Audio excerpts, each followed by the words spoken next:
ошол айыпталып жаткан күнөөнү мойнуңузга алганыңыз үчүн төлөп атасыз да, ошондо?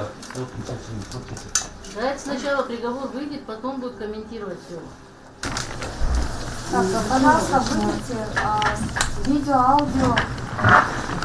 Запись осуществляется только с разрешения председательствующего. Вроде открыто сказали. Открытый можете присутствовать, но видео, аудио только с разрешения председательствующего. С видеокамерой нас освободите зал.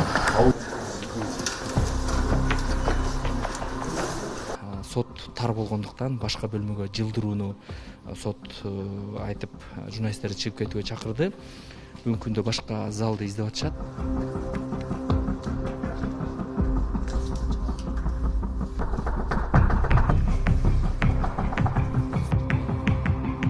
Эмне болуп чечилди? Урматтуу сот ай, эмнеге азыр сот бүгүн мындай Аймек мырза, сиз комментарий бербейсизби? Эмнеге сотту эшикти ичип алып анан өткөрүлдү? Кыскача эле айтып берип коесузбу, сот болду азыр? Кийин айтып берем. Сот болсо эмне деп чечилди? Кандай чечилди? Сот азыр болду да, же болгон жокпу? Сот болсо кандай чечилди?